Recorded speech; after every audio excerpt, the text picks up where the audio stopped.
اعوذ باللہ من الشیطان الرجیم بسم اللہ الرحمن الرحیم لنبلونکم بشیء من الخوف والجوع آخر الآیہ اور قالوا انا للہ و انا الیہ راجعون، اسی کی تفسیر حضرت فرما رہے ہیں۔ آج ہمارے 100ویں نشست ہے، اس میں چونکہ بہت سی چیزیں اور شرع کے ضمن میں بھی اور جدید اور قدیم کے آپس میں جوڑنے کی ضمن میں بھی کافی طویل ہو جاتی ہے۔ اللہ ہمارے اس جہد کو قبول فرمائے۔ یا ربی صلی اللہ علیہ وسلم دائما ابدا علی حبیبک خیر خلق کلہم۔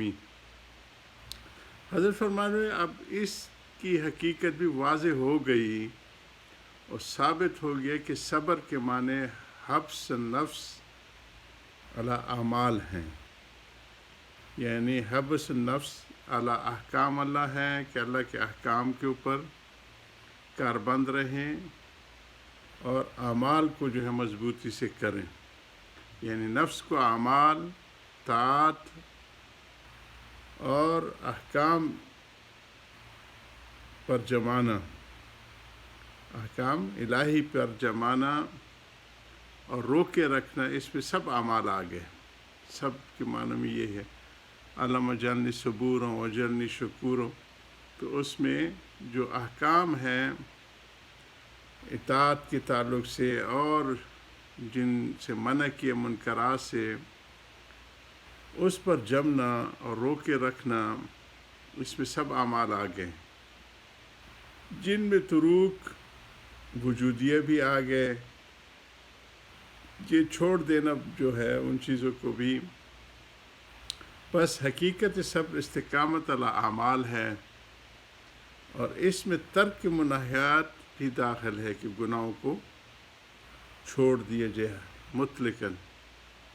لہٰذا ابشر صابرین کا حاصل یہ ہوا کہ جو لوگ مصائب میں اعمال طاعت پر جمے رہتے ہیں ان کے لیے بشارت ہے۔ صبر کے معنی صرف یہ نہیں کہ مصائب میں جز و فض کو ترک کر دیں، بلکہ حقیقت یہ ہے کہ ناگوار واقعات میں بھی اپنے معمولات پر مستقل رہے۔ یہ بڑا اہم نقطہ ہے جی، اور منحیات سے بچا رہے۔ پر یہ کتنی بڑی غلطی تھی کہ لوگوں نے صبر کے مفہوم اصلی کو اس کی حقیقت سے خارج کر دیا اور اس کے فرد یعنی جز و فض نہ کرنے میں اس کو منحصر کر دیا، یعنی ایک اس کی چھوٹی سی اس کے حصے کو لے لیا اور باقی ساری چیزیں وہ غافل ہو گئے۔ حالانکہ جس طرح مصیبت کا یہ حق ہے کہ اس وقت جز و فض نہ کرے، ہائے وائے، اور جیسے کہ عورتوں میں بین کرنے کا ہمارے پاکستان کے علاقوں میں ہے کہ ہر نئے آنے والی پھر عورتوں سے گلے لگ کے، تو یہ نہ کرے۔ یہ بھی ایک بڑا حق ہے کہ اعمال میں تقلیل اور اختلاط نہ ہونے پائے۔ جو اس کے روٹین کے اعمال ہیں جو 24 گھنٹے میں وہ پورا کرتا رہتا تھا، اس میں حضرت فرماتے تھے کمی بھی نہ آئے اور خلط ملط بھی نہ ہو۔ کل میں بدین کے کچھ ساتھیوں کو بتا رہا ہوں، ان کا میسیج آیا تھا کہ جو سالکین حق ہوتے ہیں ان میں فرائض پہ جمنا تو بہت زیادہ اہم ہے، اور فرائض کی قضا بھی ہوتی ہے، لیکن جو معمولات بزرگان دین مقرر کر دیں معالجات کے طور پہ، تو اس میں اعادہ بھی ہے کہ آج اگر ان سے مناجات مقبول کی منزل چھوٹ گئی ہے تو کل دونوں پڑھے، پچھلے دن والی بھی اور آج والی بھی، اس کو اعادہ کہتے ہیں۔ تو حضرت فرماتے ہیں کہ تقلیل اور اختلاط نہ ہونے پر بدو اس کے حقیقت صبر کا وجود نہیں ہو سکتا، کہ وہ جو صابرین کی جو صفت ہے وہ اس کے بغیر مشکل ہے کہ وہ اس درجے میں آ جائے۔ جو شخص ایسے وقت میں اعمال میں کوتاہی کرنے لگے وہ صابر کہلانے کا ہرگز مستحق نہیں ہو سکتا۔ لہٰذا مصائب میں اعمال کی سخت ضرورت ہے، لیکن اثر لوگ اس کی بالکل پرواہ نہیں کرتے. بس جہاں کوئی ناگوار بات پیش آئی، اب ذکر کا بھی ناغہ ہے، تہجد بھی رخصت ہے، تلاوت قرآن بھی ندارد، اور جماعت کے اہتمام بھی فوت ہے. اس وقت انسان یہ سمجھتے کہ اس مصیبت کے بعد معمولات کی پابندی شروع کروں گا، مگر یہ اس کی غلطی ہے، کیونکہ ممکن ہے اس کے بعد دوسری مصیبت آ جائے.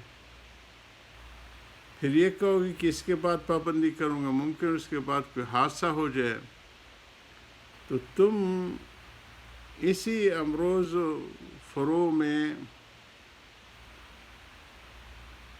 رہو گے، کہ انہی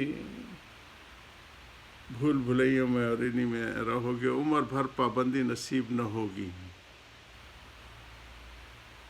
اس کو مولانا فرماتے ہیں، گر گریزی بر امید راحت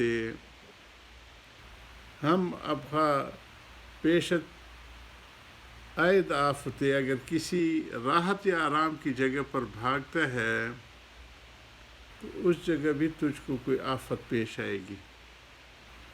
جس حال میں ہے اس حال میں اپنے معمولات کی پابندی کرے، اور معمولات اپنے طور پہ نہیں ہوتے. جی ہمارے ایک ساتھی تھے 85 میں، جب وہ سرکاری مہمان بنے ہمارے مولانا سید خان صاحب، ان کی جات جوان، تو ان کو میں پہلے کہا کرتا تھا، حالانکہ ان سب کے جوتی اٹھانے کی ہمیں سعادت رہی، اور مولانا سید خان صاحب کی، حضرت جی کی، نام الحسن صاحب کی، اور سارے دونوں مراکز میں وقت گزارنے کا بھی وقت ملا. تو ان دوستوں کو میں کہا کرتا تھا، یار ہمیں کچھ ذکر بھی کر لینا چاہیے. ان کا خیال یہی ہوتا ہے کہ بس یہ بولنا یہ کوئی کمال ہے، اور ذکر کے لیے وہ وقت نہیں نکالتے. تو جب وہ 4 مہینے کے بعد آئے تو میں اس وقت اللہ کی توفیق سے مقام ابراہیم کے پیچھے ذکر میں مشغول تھا، اپنے معاملات پورے کرنے کی توفیق مل رہی تھی. تو انہوں نے پیچھے سے مجھے آ کے بھیجا. جب میں اوپر سر کر کے دیکھا تو وہ تھے. میں نے کہا بھائی آپ، کہا کہ بس مجھے جو وہاں مہمان خانے میں سب سے یاد آتے تھے آپ آتے تھے. میں نے کہا وہ کیسے شریف آدمی؟ کہتے کہ بس جب میں تسبیح ہاتھ پہ لیتا تھا، وہ تنہائی کی وحشت مجھے کھا رہی تھی، تو تسبیح 2-4 دانے پڑھنے کے بعد پھر پراگندہ خیالات گھیر لیتے تھے، اور آپ کی آواز زور سے لگتی تھی، کچھ ذکر بھی کر لینا چاہیے. تو اس کی مشق نہیں تھی. تو مصیبت کے وقت انسان چاہے تو اس میں تو وہ اور زیادہ پراگندہ خیالات گھیرتے ہیں. تو یہ مشق سیکھنی پڑتی ہے. اس کا پہلا حصہ کسبی ہے، کسب سے تعلق رکھتے ہیں. جیسے فن کے ماہر ہوتے ہیں، وہ بتاتے ہیں کہ ایسے اوزار کو پکڑو. تو کسبی کے بعد جو اللہ کا تعلق مع اللہ ہے، اور یہ سارے صابرین اور شاکرین کی صفات ہیں کامل مکمل، یہ پھر اس کے بعد اللہ سبحانہ تعالیٰ کا وہابی عمل ہے کہ وہ عطا فرماتے ہیں. حضرت فرماتے ہیں کہ پھر یہ کہو گے کہ اس کی پابندی کروں، ممکن ہے کہ اس کے بعد کوئی اور حادثہ پیش آ جائے. تو اسی کو صاحب اس طرح تو عمر گزر جائے گی اور آپ کی فراغ کا وقت نہ ملے گا. بس اگر پابندی چاہتے ہو تو ہمت کر کے مصیبت ہی میں کام شروع کر دو. کام کا خاصہ ہے کہ وہ خود بخود فراغ پیدا کر دیتے ہیں. ہیچ کنجے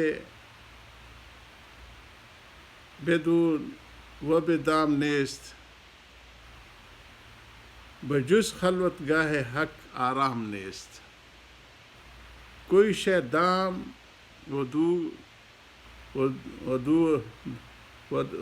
و دوا سے خالی نہیں، ہیچ کنجے